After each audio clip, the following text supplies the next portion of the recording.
yo quiero hacer que las demás personas brillen porque es mi forma de regresarle al mundo la increíble oportunidad que yo tengo de conocerlas y la oportunidad también del hecho de que estas personas me dejaron entrar y conocer su trabajo. O sea, es al final del día tu trabajo en esta sociedad que al final nos determina mucho, porque yo también me determino mucho por mi trabajo, aunque quiera decir que no.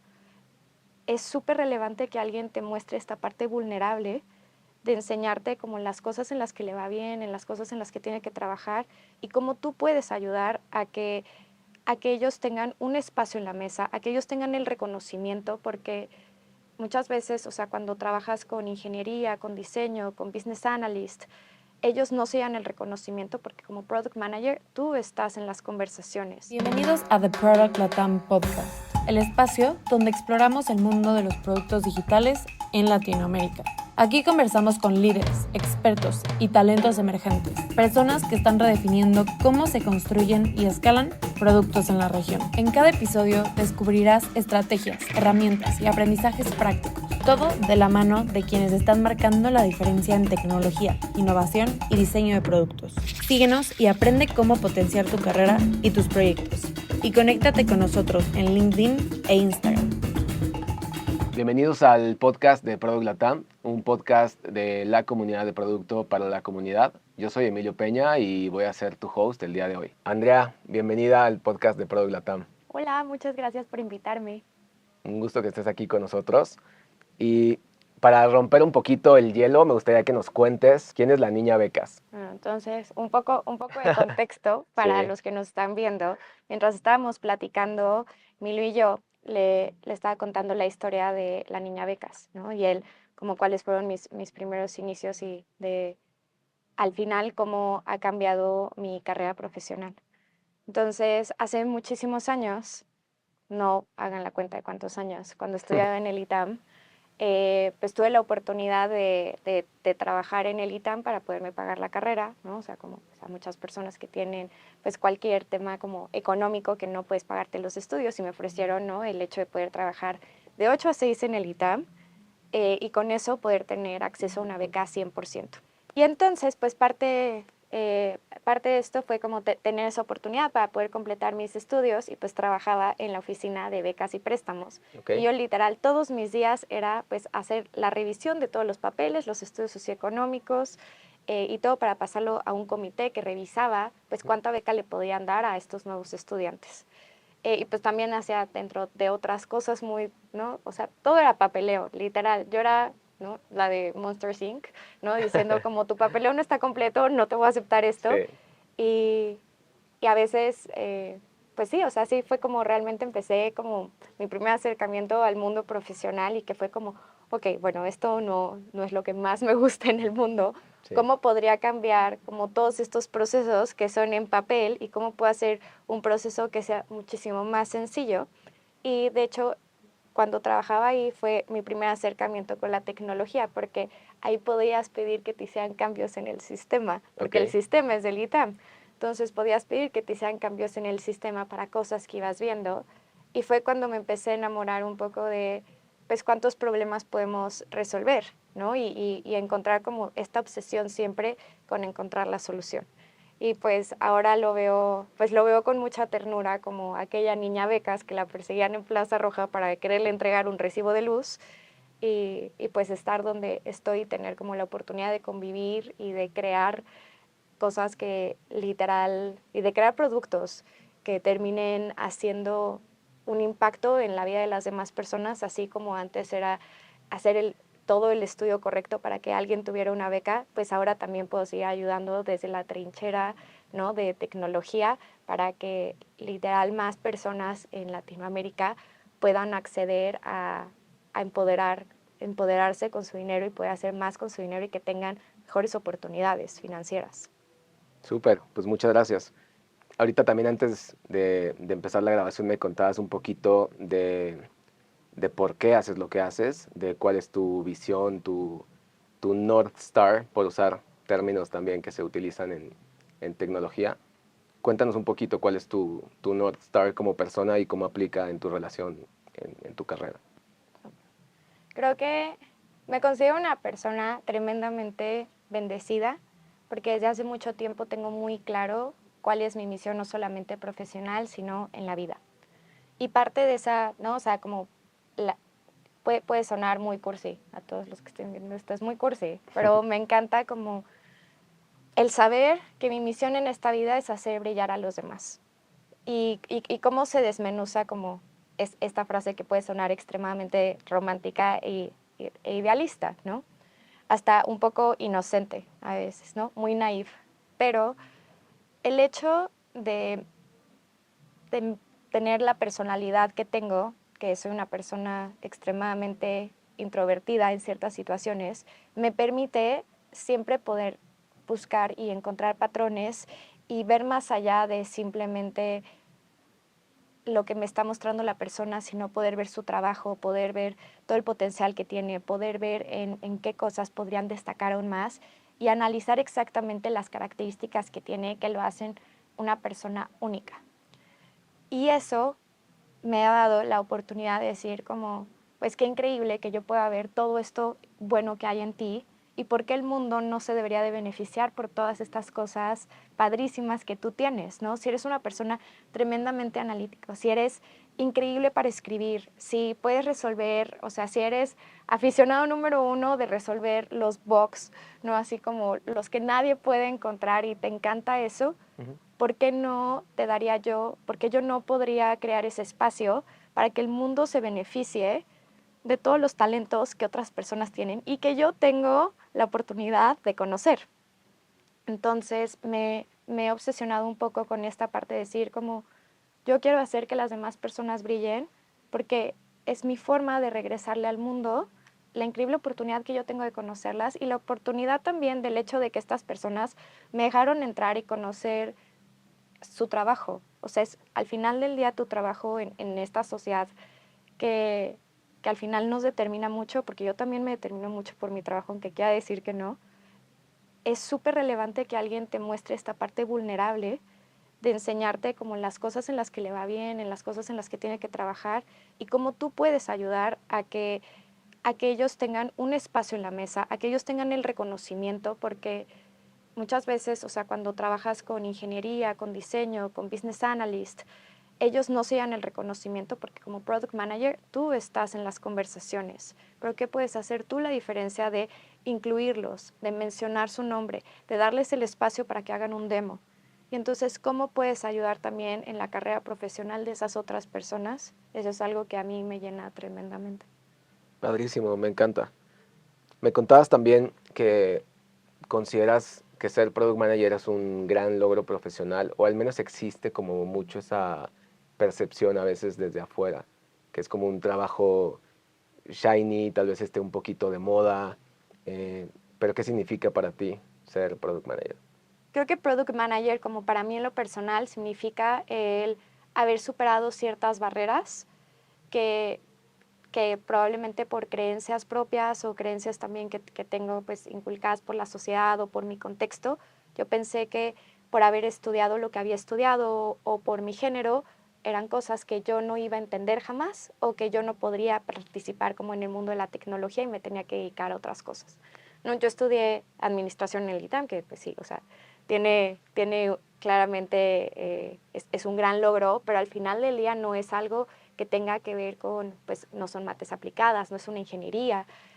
Y el hecho de saber que siempre puedes seguir aprendiendo, de saber que al final Product Management se dedica muchísimo más a entender el problema y plantear 1 millón de soluciones para los millones de escenarios que pueden hacer y priorizar y al final del día como entender cuáles son los trade-offs que tienes que hacer, va mucho más allá de simplemente haber estudiado una ingeniería. Y también decidir el hecho de que no lo hayas estudiado cuando estabas en la carrera no evita que tú no puedas seguir aprendiendo. Eso es como lo increíble de ser un ser humano. O sea, todos estos años que tienes de vida puedes seguir aprendiendo. Entonces, para mí es como un gran logro el hecho de haberme aventado a algo que totalmente me sacaba de mi zona de confort, porque además en esa época a mí no me gustaba preguntar. Claro que todos queremos o sea, hacer pensar a los demás que nosotros lo sabemos todo, que no tenemos dudas, que hay muchísima claridad. pero creo que la curiosidad siempre va a ser más grande en mí y eso me ayudó mucho a seguir preguntando y a seguir diciendo, bueno, si esto que yo soy tan buena, ¿cómo se llama esto en lo que yo soy tan buena? ¿Cómo me puedo dedicar a esto? ¿Qué tengo que estudiar? ¿Qué certificación tengo que hacer? ¿Qué recurso en YouTube voy a empezar a ver? Y es empezar a ser autodidacta para llevarte al camino que tú quieres seguir y que no importa las creencias que tengas o las limitantes que te hayas puesto por tu género, por por tus demographics, por lo que sea, tú de todas maneras puedes llegar a lo que tú quieras. Nada va a determinar tu éxito. Bueno, sí, obviamente hay muchas cosas que determinan tu éxito, ¿no? O sea, porque también sería un poco iluso pensar que no todos tenemos, que todos tenemos las mismas oportunidades y no es cierto. Pero si tienes la oportunidad al final de seguir estudiando, de seguirte preparando, de conocer a alguien que te va a ofrecer una mano, hazlo para que puedas llegar a esta parte de ser product manager. Y justo decías un poco de, es un trabajo muy shiny, pero es un trabajo extremadamente retador. Y para lograr hacer una carrera en producto, o sea, yo creo que vienen muchos sacrificios que uno tiene que hacer, ¿no? O sea, generalmente, o sea, se puede ver muy lindo ahorita que estamos platicando, pero probablemente a las 10 de la noche voy a traer un chongo, voy a estar despintada y voy a seguir como resolviendo un montón de temas que me llegaron, que literalmente a veces no puedo dormir porque me quedo pensando en como, pero ¿cuál sería la solución? ¿Pero qué es lo siguiente que deberíamos de hacer? ¿Pero a quién le deberíamos de pedir ayuda para hacer esto? Es, es un trabajo súper dedicado y que termina siendo el pegamento de todo el equipo. Y al mismo tiempo eres líder, pero al mismo tiempo eres psicóloga, pero te toca un poco de todo y también es punching bag, ¿no? Y si todos brillan, pues tú también brillas. Y si algo falla, pues la primera responsabilidad es la tuya, ¿no? Siempre para proteger a tu equipo. Entonces sí, a veces se ve, claro que es increíble por fuera, pero es muy retador por dentro. Y además de la gran responsabilidad que implica ser product manager por todo lo que nos cuentas, decidiste, o no sé qué tanto fue decisión y qué tanto fue un poco también, pues cómo se fueron dando las cosas en tu carrera, pero entraste en dos industrias bastante retadoras en los últimos años de tu carrera y que además están muy marcadas en cuanto al liderazgo. Mencionabas el tema de género por los hombres, que son la industria de la logística y la industria financiera. ¿Cómo ha sido para ti navegar estas industrias en los últimos años?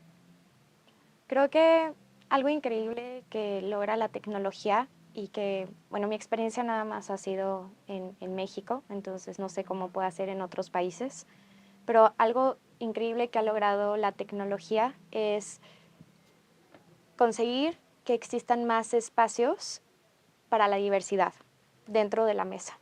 Entonces, ¿qué es lo que logra? Puedes tener personas que tienen un contexto completamente diferente al tuyo, que nacieron en otras partes del mundo, que pueden ser que tengan 1000 años de experiencia, o sea, su primer trabajo, y pueden tener, ¿no? O sea, al final del día pueden ser de cualquier género. Y la tecnología siento que empieza a democratizar un poco más la participación de, de las mujeres y de minorías también dentro de las conversaciones. Entonces, en industrias que, o sea, que simplemente por cómo ha venido cargado, que han sido como la logística, que es una industria claramente donde sigue habiendo muchísimos más hombres, la tecnología abre un espacio para que las mujeres también podamos empezar a participar y para que igual otros grupos minoritarios puedan empezar a participar, ¿no? En esto. Siento que el mundo financiero es totalmente diferente a la logística. La logística siento que faltan muchísimos años para que llegue a, perdón por usar palabras en inglés, pero mi cerebro a veces, ¿no? Pero a embrace como todo lo que pueden lograr y todo el potencial que hay o sea, para volverlo un proceso hiper eficiente la logística, todavía falta muchísimo en México. Pero en cambio, en la industria fintech creo que es algo que nos ha marcado a muchos y que lleva muchísimo tiempo un auge de seguir persiguiendo cómo podemos incluir la tecnología dentro del sector financiero en México. Y aunque el sector financiero, pues probablemente hace unos años estaba mayormente dirigido y liderado por hombres. Ahorita es muy diferente a como yo veo que hay muchísimas más directoras, muchísimas más mujeres dentro de comités que son al final del día decisivos. Y por ejemplo, no, o sea, yo lo digo desde mi experiencia en Nu, hay muchísimas mujeres que están en posiciones al final del día de liderazgo y que además son mujeres tremendamente preparadas. Entonces yo sí veo un futuro diferente y mucho más cercano a llegar a que haya más oportunidades para mujeres en el sector financiero que en el sector de logística, por ¿no? Cómo han ellos decidido adaptarse a la tecnología. Ok, súper, me parece súper interesante. A pesar de las diferencias que mencionas en las industrias, al menos en México, algo que creo que pudieran tener en común es que en ambas industrias hay como mucho en juego, ¿no? Ya sea por el tema del impacto económico o el impacto que puedes tener en una persona. ¿Cómo has gestionado en estos roles en los que has estado en estas industrias el manejo de crisis? Creo que muchas veces cuando, por ejemplo, pongámosle un nombre al manejo de crisis. Ok. ¿Qué diríamos un manejo de crisis? Se nos cae el sistema, ¿no? Ujú. A todos alguna vez se nos ha caído el sistema. Todos sentimos un hoyo en la panza cuando nos llega ese mensaje de Slack, ¿no? ¿no? Hay un crash. Y creo que lo principal ante todo es, antes de empezar a, como, a solucionar y quererte como, ¿no? Escribirle al ingeniero y entonces avisarle al stakeholder y ver como qué es lo siguiente que vamos a hacer. Siempre es importante tener un plan de contingencia de qué vas a hacer cuando sucede esto. Por ejemplo, si se te cae el sistema, tiene que haber, por ejemplo, siempre un ingeniero que esté de guardia para poderte ayudar a solucionar esto. Entonces es algo muy sencillo que es oye, ¿no? ¿Quién es el encargado primero que me puede ayudar para esto? Y debe siempre haber una persona designada. ¿Cuál es el plan que tengo que hacer primero para avisarle al cliente? Porque justo como dices, en industrias que son tan complicadas como estas y que llega a ser un tema, pues es el patrimonio de una persona, ya sea como lo que estén mandando en importaciones o exportaciones, sigue siendo el patrimonio también de alguien, así como su dinero. Entonces, ¿qué es lo primero que tienes que hacer? Actuar con total transparencia y explicarle al cliente, uno, lo que está pasando, dos, qué vas a hacer al respecto y tres, cuándo le vas a tener una respuesta, ¿no? Y si no tienes la respuesta, seguirle dando seguimiento y que el cliente no se sienta totalmente desamparado ante esto. Porque a veces se nos olvida que estas son personas reales, que si esto le pasa a un amigo de nosotros, estaríamos infartados. Entonces, ¿cómo puedes tratar a estas personas no simplemente como un número más, como un usuario más, sino como una persona que ha depositado todos sus sueños en esa parte? Y junto con eso, pues tienes que tener todo este manejo de crisis que va a ser, pues, platicarle a los stakeholders, que todas las personas que se tengan que enterar estén enteradas y que, sobre todo, proactivamente estés buscando la solución y que no sea bueno, el ingeniero se va a encargar. No, no solamente es no el ingeniero, es todos tenemos que estar al tanto de esto que está sucediendo y también necesitas hacer un postmortem. ¿Por qué? Porque a partir del postmortem puedes encontrar, o sea, todas estas mejoras que puedes aplicar a tu plan de contingencia y eso te ayuda a ser súper rápida a la hora que vas a tener que reaccionar y sobre todo a que no sea como simplemente como cuál es mi primer pensamiento, sino que pienses en todas las consecuencias de las acciones que vas a tener. Es muchísimo más fácil cuando no tienes el problema encima, cuando no te estás quemando. Totalmente. Y qué padre que mencionas el tema de, de la empatía, porque creo que en esta industria pues siempre hablamos como de que se toman decisiones basadas en datos y obviamente es súper importante, pero de repente tener la empatía como para mediar un poquito que la gente no son números al final, que es lo que decías, y que tienes que pensar no en el millón de usuarios, sino en lo que está viviendo cada una de esas personas. Y aunque a veces no podrás optimizar para cada uno de esos escenarios, que lo tengas en cuenta al momento de hacer tus estrategias. Para continuar un poquito con este tema del manejo de crisis, me contaste algo que me pareció muy divertido, que son los PM anónimos. Me gustaría que nos cuentes un poquito qué es eso.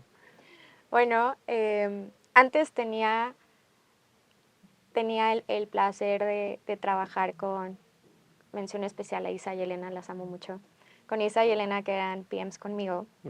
Y teníamos sesiones en las cuales lo único que hacíamos era, literal, le terminamos llamando PM Anonymous, porque eran sesiones en las cuales lo único que hacíamos era quejarnos de nuestras desgracias. Decir, hey, y no hicieron caso al ticket que hice, y el ingeniero me dijo que esta solución no se podía hacer en el tiempo estipulado, y el stakeholder no lo logré convencer, y me hizo una pregunta que no tenía idea cómo contestar, y me trabé. Y entonces son como esta serie de, pues, no creamos un grupo, al día de hoy pues, somos súper cercanas, porque claramente que el trauma forja amistades. Entonces era un espacio súper seguro donde podíamos ser vulnerables para platicar de todas estas cosas, que son pues las cosas que nos salen, ¿no? Cuando haces, ¿no?, este lanzamiento increíble, cuando haces este nuevo feature que está funcionando, ¿no?, padrísimo, y te está elevando todas las métricas, pues hay muchas cosas del otro lado que también como personas sentimos, y general como esta empatía que tienes ante los clientes, también ante otros PMs, ha hecho que este trabajo sea tremendamente divertido y liberador, poder tener como estos espacios donde uno puede decir como, claro, no salieron las cosas como pensaba, ¿no? El síndrome de impostor me está atacando durísimo, y de repente pues sales de esas y dices como, soy empoderada, soy una reina, puedo resolver lo que quiera en la vida, eh, y, y creo que es súper importante que todos los product managers busquen estos espacios de apoyo, porque si no se vuelve muy solitario. Sí, me comentabas también esto, ¿no? Que a veces la carrera de producto se puede sentir muy solitario, muy solitaria. Algo que yo creo personalmente es que no tiene por qué ser así.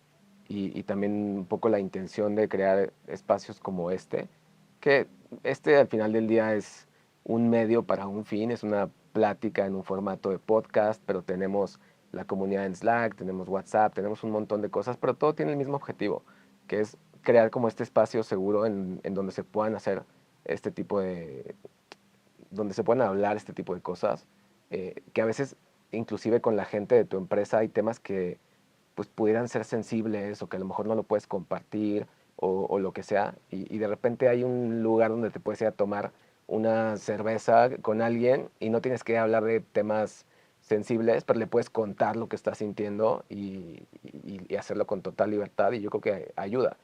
Y hablabas también del tema de crear tu red de apoyo, y no nada más, digamos, de personas, sino como tu safety net personal, que eso también se me hizo muy poderoso porque conectando con la niña Becas que nos decías hace rato, pues hoy ya tienes una safety net que has creado por ti misma y que la estás creando también como plataforma para tu familia. Sí, creo que algo que me hace sentir tremendamente orgullosa y que le agradezco mucho este trabajo es que me ha podido dar la oportunidad de conocer a personas increíbles de todo el mundo. Por ejemplo, una de mis mejores amigas, ella es china y vive en San Francisco, ¿no? O sea, Chloe es Head of Data, y platicar con ella, o sea, te llena como la mente de todas estas nuevas ideas de cómo puedes hacer métricas y experimentos, y de cómo deberías de organizar al final del día la arquitectura de la información. Pero de repente también puedes, o sea, toparte con personas que, o sea, que viven en un contexto completamente diferente al tuyo o muy similar al tuyo, y con las cuales puedes empezar a tener como todas estas interacciones y se terminan quedando en tu vida. Otra vez, como el trauma forja amistades, y son personas con las cuales puedes seguir creciendo, puedes seguir aprendiendo, y vas muchísimo más allá del trabajo, ¿no? Y escoges personas que se basan muchísimo más en tus valores, que se basan también como en lo que a ti culturalmente pues te es más afín, también como... y sobre todo como culturalmente hablando, pues al final de la cultura de las empresas, si te das cuenta con la forma en la que ellos se comportan, que termina siendo muy similar, y escoges así a tus amistades, a tu familia, escoges así a realmente todas las elecciones que tienes en tu vida, idealmente si se basan en en tu moral y en tus, o sea, y en lo que buscas como tus valores, va a hacer que sea muchísimo más sencillo tu trabajo, tus relaciones personales, estar también en paz contigo y sobre todo tener muy claro cómo esto, pues, cómo quieres que tu carrera profesional tenga un impacto en tu vida personal, como yo lo que buscaba era siempre poder apoyar a mi familia. Hablábamos también de que en el mundo de los extrovertidos, ser introvertida es tu superpoder. Me gustaría que me cuentes un poquito de eso y cómo has hecho de eso que pudiera considerarse una debilidad, un superpoder para ti como persona y en lo profesional. Claro. Primero que nada, shout out a los extrovertidos que me han forzado a ser introvertida y también a los que me han forzado a salir de mi zona de confort. Cuando uno tiene cierto tipo de personalidad, en mi caso que soy introvertida, no podemos dejar que esto sea como algo que te cueste oportunidades en la vida, ¿no? Y que sobre todo que te cueste poder crecer hacia donde tú quieres ir. No importa si sea en lo profesional o en lo personal. Y dentro de la carrera de PM, ser introvertida es mi superpoder, porque soy una persona extremadamente analítica, entonces resolver problemas es nuestro día a día y encontrar y hacer investigación y entender la causa raíz y, o sea, y encontrar como hasta la mínima como detalle que hay y ese tipo de granularidad es algo que la forma en la que funciona mi cerebro me hace ser excelente a la hora de entender al 100 un problema. También el hecho de que para mí es más fácil identificar patrones acerca de cómo veo que las personas interactúan, acerca de cómo noto los cambios de voz, ¿no? Todo eso dentro de una sesión me hace poder ser muchísimo más exitosa a la hora de llevar una plática en donde tenemos que hacer algún tipo de negociación con stakeholders. Y también el hecho de poder ver más allá de los números y el hecho de poder como contemplar todos estos 5.000 millones de escenarios dentro de mi cabeza, también me hace poder entender cómo poder crear estos proyectos que platicábamos que son bulletproof, porque puedo ver, ¿no? En mi overthinking y en toda la ansiedad que a veces puedo tener en estas partes, lo uso para poder ver todos los escenarios donde las cosas podrían salir mal y proactivamente hacer cosas para que las cosas salgan bien. Entonces, esa es como la parte en la que se vuelve como mi superpoder y también el hecho de decir como, pues muchas veces me siento incómoda en ciertas situaciones sociales y con personas que para ellos son muchísimo más fácil hablar en público o hablar un poco, ¿no? O mandar como estos comunicados, ¿no? Y me acuerdo que me molestaba. Y a partir de una conversación con mi hermana es, ¿por qué te molesta? ¿Por qué te incomoda? Y yo no, pues es que yo no puedo hacer eso. Como yo no me siento cómoda haciendo esas cosas. Y me dice, y entonces, pues, ¿qué deberías de aprender de esos momentos donde tú ves que alguien hace algo y tú te estás incomodando? Me dice, es porque a ti te gustaría poder ser buena en eso. Y yo, sí. Me dijo, y entonces, pues, ¿qué estás haciendo? Entonces empecé a analizar esos patrones, ¿no? ¿Qué hacen las personas que realmente yo admiro de estas acciones que a mí me incomodan para yo poderlas replicar y entonces poder justo hacer brillar a mi equipo? ¿No? Que son todas estas interacciones sociales donde tengo que mandar los comunicados, donde tengo que hacer una presentación, donde tengo que hacer un podcast. Entonces, ¿qué puedo hacer? ¿Qué patrones puedo copiar para poder seguir siendo exitosa y poder seguirme abriendo paso a pesar de mi tipo de personalidad? Me encanta este concepto que usas de los productos bulletproof porque creo que no es común escucharlo. Normalmente hay como, o sea, al menos internamente en la industria, pues como que sabes que los productos no son perfectos y están en constante evolución, pero me gusta tu acercamiento al concepto de bulletproof porque tienes como toda una metodología detrás de eso. Me gustaría mucho me gustaría que nos cuentes un poquito de eso. Ok. Entonces, antes que nada, o sea, yo siempre voy a como a hablar un poco dentro como del síndrome de impostor, pero en esta parte estoy tremendamente orgullosa de lo buena que me he convertido gracias a la ayuda de muchas personas y también gracias a mi forma de pensar en crear metodologías para hacer productos bulletproof. Entonces, ¿cómo es un producto bulletproof? Como tal, es un producto en el cual tú garantizas que cuando salga al usuario no se va a caer. O sea, idealmente no vas a tener un bug, obviamente no vas a tener un crash, ¿no? Y al final va a cumplir con todo lo que se espera. Entonces, primero, obviamente, o sea, la base es que tienes que hacer algo que sí le solucione el problema al usuario, ¿no? Si no, pues ahí ya no es bulletproof, porque de todas maneras el usuario no lo va a usar. Pero de ahí, ¿qué es lo que sigue? O sea, hay muchísimo tiempo de planeación para entender que si estás atacando la causa raíz, que tienes los datos, por ejemplo, cuáles son las métricas que vas a medir y que van a impactar y tener listos los dashboards para una vez que salgas. ¿Cuáles son todos o sea, los casos que vas a intentar hacer? O sea, y siempre nos reímos todos que decimos como, obviamente, o sea, el usuario no va a hacer eso. Y luego o sea, revisas Amplitude y tú, como, o sea, ves la grabación y dices como, ¿pero qué hizo? ¿Por qué hizo eso? Entonces es hasta taclear como todos esos escenarios que crees que no podrían suceder, meterlos, ¿no? Como dentro de tus casos de uso, decir como, aquí se me puede romper, aquí se me puede romper. Y también sobre eso, también estar pensando en todo el testing adicional que tienes que hacer. O sea, claro que es la parte que no es divertida del trabajo, que es súper cansada, pero tienes que hacer una matriz de pruebas. Y no solamente es como, es muy fancy tener un QA, pero muchos de nosotros no tenemos QAs. Entonces hay que probar que no se rompa. Y entonces garantizarte como, voy a ser el peor usuario del mundo. ¿Cómo lo voy a lograr? Y yo me considero, ¿no?, la reina del testing y me encanta romper mi plataforma porque implica que entiendo dónde están esos huecos y esos puntos ciegos que no logramos ver. Y sobre eso también hacer una súper buena planeación del rollout. O sea, tu proyecto puede ser increíble, pero si no hiciste un training, si no grabaste las capacitaciones, si no le hablaste al equipo de marketing para que te ayudara a deployar, o sea, para que el resto del mundo lo conociera, tampoco, o sea, tú no te estás poniendo a ti mismo en una posición donde el producto sea exitoso. Entonces, ¿por qué se hace todo esto? Porque podrían decir como, bueno, pues es que esto es lo que uno tiene que hacer cuando sea producto. No, porque muchas veces no te da la vida de hacerlo. Pero, ¿qué es lo que termina pasando? Cuando tienes que hacer algún cambio en tu producto porque no está funcionando un paso, porque tenías una hipótesis y no estás encontrando los datos que necesitabas y no seteaste el dashboard y no hiciste o se te fue la onda de hacer el training o mandaste un email nada más pero no el push notification o al final hay otro caso que no viste y entonces estás teniendo que revisar grabaciones. Todo eso te va a quitar tiempo a la hora de analizar por qué tu producto no está funcionando como tú pensabas que iba a funcionar, que iba a ser este mega éxito.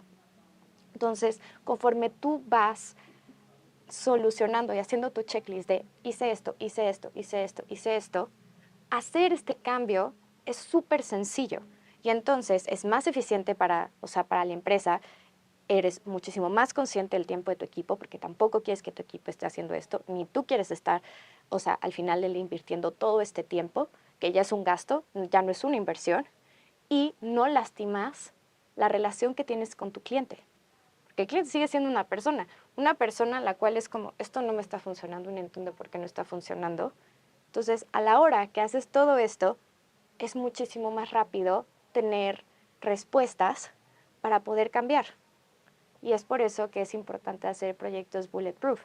Es súper cansado, ¿no? O sea, no se ven las ojeras, pero es muy cansado hacer este tipo de proyectos, pero es lo que te garantiza también tener una gran confianza en los stakeholders en lo que haces y una gran confianza en tu equipo en la hora que propones.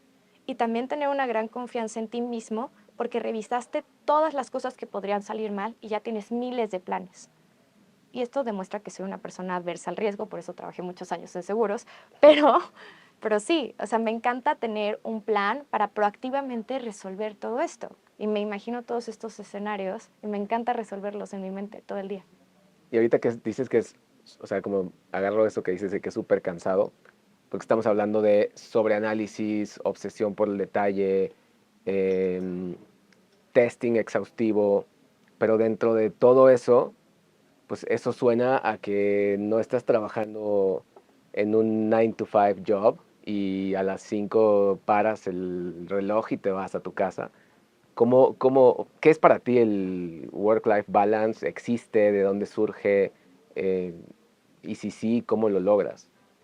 Creo que es como, en mi caso, yo no quiero hablar por el resto de las personas, pero para mí el work-life balance no implica nada más como le dedico ciertas horas al trabajo, me dedico ciertas horas ¿no? O sea, personales y dedico ciertas cosas como a otras actividades. Como estos horarios como de 9 a 5 creo que no funcionan para mí, ¿no? Y sobre todo como para el tipo de trabajo que puede llegar a ser para product management, ¿no?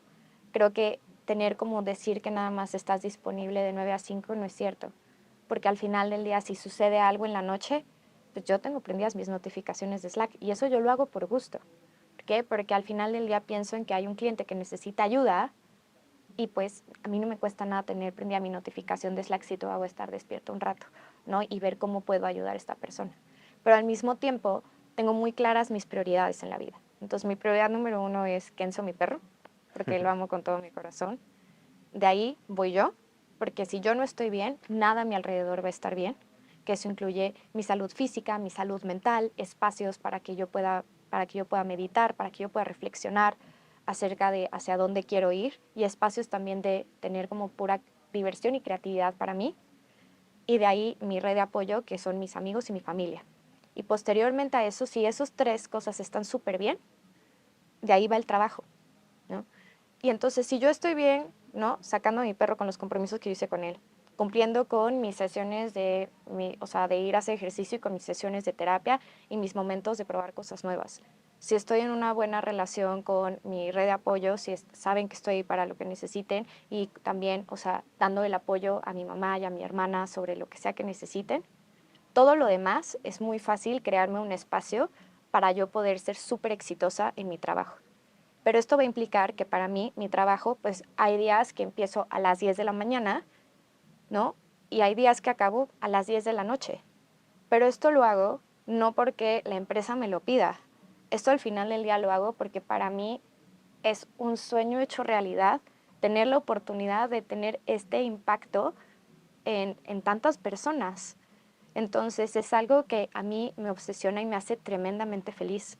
No creo que todo el mundo tenga la suerte de tener un trabajo que le encante y trabajar en lo que siempre ha querido, ¿no? Platicamos que o sea, yo apliqué durante 4 años a NU y por fin no tuve la oportunidad de entrar a NU y de cumplir este sueño.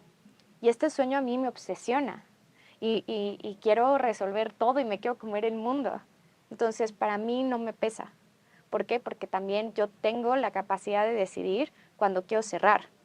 O sea, es algo muy importante para mí que la cultura es a ver, tú tienes al final del día, tú trabajas por objetivos, no tienes en ningún momento que contestar ni antes ni después de tu horario.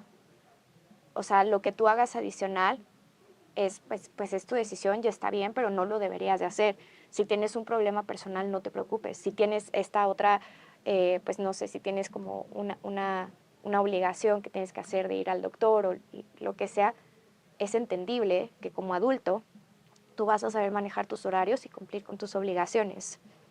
Pero si uno quiere dar el extra, pues, y ahorita yo tengo el tiempo para darme el extra porque no estoy fallando en las otras tres cosas, pues, ¿por qué no me quiero, o sea, por qué no me daría esta oportunidad de seguirme comiendo al mundo y de seguir soñando más grande, ¿no? Y de seguir aprendiendo más. Entonces, para mí el work-life balance no se trata de que nada más voy a trabajar 8 horas, sino se trata de que cumplo con todas las cosas que hay en mi vida y además tengo la oportunidad de seguir persiguiendo estos sueños que a mí me hacen extremadamente feliz. Me encanta porque el work-life balance a veces es un concepto que como que es fácil caer en que se lo pidas o se lo exijas a veces a las empresas. Y en realidad tú nos estás hablando de que el work-life balance empieza por ti, por tu introspección, de tener muy claros tus prioridades, tus valores y tú construir tu work-life balance desde un lugar de responsabilidad. Se me hace muy interesante tu concepto. Y bueno, como siguiendo un poquito en esa línea, ¿quién es Andrea como amiga, como hermana, en pareja?